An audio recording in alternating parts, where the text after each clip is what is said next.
Line cut अभी भी price नहीं है और मॉडल पोर्टफोलियो में stay overweight financials underweight IT. ये तो 2022 में एग्जैक्टली प्ले आउट हो चुकी है। आपको लग रहा है 2023 में भी ये थीम कंटिन्यू करेगी? हाँ हाँ, क्योंकि ऐसा तो है नहीं कि कुछ 31 दिसंबर को सडनली कुछ बहुत मेजर हो जाता है। बिल्कुल, हाँ। वो धरती जो है वो सूर्य के चारों ओर घूम रही है, एक पॉइंट पे थोड़ा कुछ बदल जाएगा, बट मेरे हिसाब से ये चलेगा। क्योंकि सी आईटी में ये एक बहुत बड़ा इशू है। सी आईटी सेक्टर इतना अट्रैक्टिव है कि आप देखें उसकी बैलेंस शीट स्ट्रांग है, उसका कैश पे आउट रेशियो बढ़ रहा है, मैनेजमेंट बहुत अच्छी है, बहुत स्टेडी ग्रोथ है। मतलब वो अगर 10% पे ग्रो नहीं करेंगे तो 7% पे ग्रो करेंगे, बट ऐसा नहीं कि -10 हो जाएगा।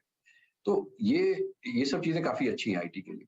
बट हमें ये याद रखना है कि जब हमारे आईटी एनालिस्ट ने भी बहुत ही उम्दा नोट लिखा कि उसने ये दिखाया कि देखो, जब यूएस में ग्रोथ स्लो डाउन होता है तो हो सकता है अर्निंग्स डाउनग्रेड 3% ही हो, लेकिन पी मल्टीपल बहुत गिर जाता है, क्योंकि फिर ये सवाल उठने शुरू होंगे कि अरे अब इनको देखना प्राइसिंग प्रेशर आएगा, अरे देखो इनका वॉल्यूम ग्रोथ नहीं आएगा।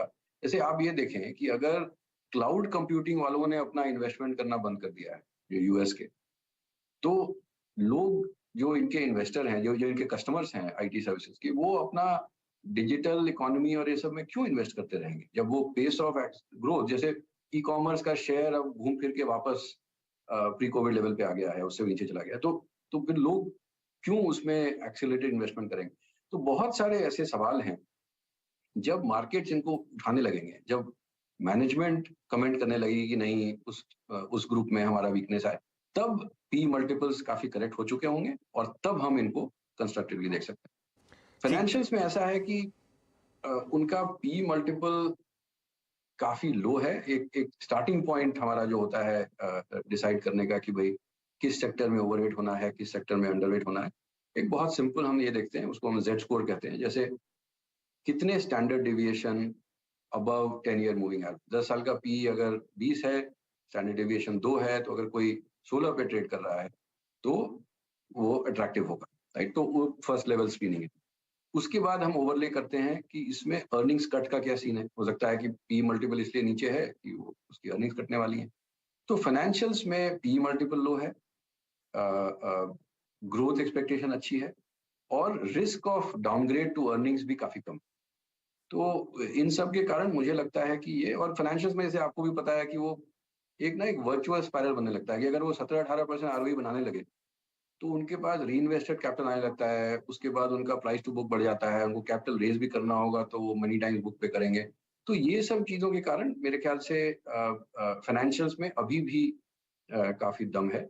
आपको याद होगा पिछले फर्स्ट हाफ तो फाइनेंशियल गिर ही रहे थे, जब फॉरेनर्स बेच रहे थे, वो केवल वो फाइनेंशियल ही ज्यादातर होल्ड करते हैं, तो वो आके जब इंडिया बेच रहे थे, फाइनेंशियल बेच रहे थे, तो पी मल्टीपल्स काफी गिरे हुए थे। मेरी तो इन्वेस्टर से बात होती थी तो कहते कितने दिन तक बेशर्मों की तरह फाइनेंशियल पुश करते रहोगे, वो स्टॉक चलते ही नहीं है। बट फंडामेंटल्स जब तक इंटैक्ट हैं तो मेरे ख्याल से इन्वेस्टर्स को, और पी मल्टीपल्स एक्सेसिव नहीं है, तो मेरे हिसाब से वो फिर भी एक अट्रैक्टिव सेक्टर। अच्छा, अब वो फोन करके नहीं बोल रहे कि अब और कितना पुश करोगे? अब इतनी बड़ी रैली तो ऑलरेडी आ चुकी है।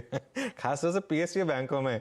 नीलकंठ जी, इतनी बड़ी रैली पीएसयू बैंकों में। मैं देख रहा था पीएसयू बैंक इंडेक्स पिछले एक महीने में करीब करीब 20% भाग गया, साल में तो करीब करीब 80% भाग गया। लेकिन अभी भी आपको लग रहा है कि पीएसयूज में जगह है? जी हाँ, मुझे लगता है कि वो अभी भी है, बट पीएसयूज में हम थोड़े सिलेक्टिव हैं। सी हम भी पीएसयूज पे ओवरवेट रहे हैं, मतलब करीब 1 सवा साल से। पहले 6 महीना काफी कष्ट हुआ, उसके बाद रिटर्न्स अच्छे आए। लेकिन मेरे हिसाब से उसमें भी हम टॉप 3-4 जहाँ पे एटलीस्ट या तो अभी ही ऑलरेडी आरओई अच्छे हो गए हैं, आरओई जो है वो कॉस्ट ऑफ कैपिटल के ऊपर है, मतलब एटलीस्ट डबल डिजिट के आसपास है, या हो जाएगी।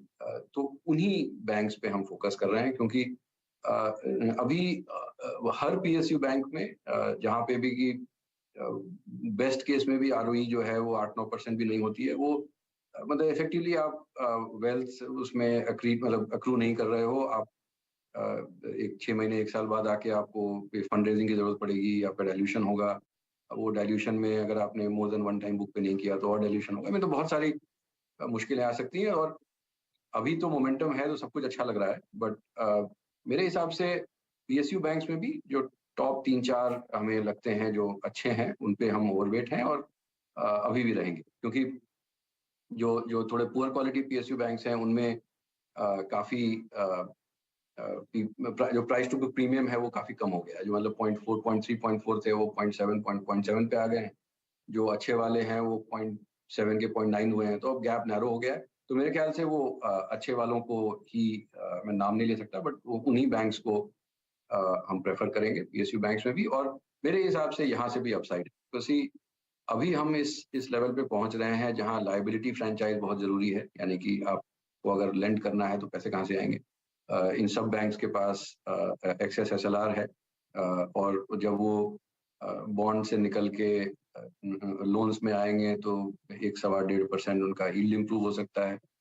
Risk of credit quality problems वो अभी कम से कम 9 से 12 महीने तो नहीं दिख रहा, उसके बाद हो सकता आ जाए।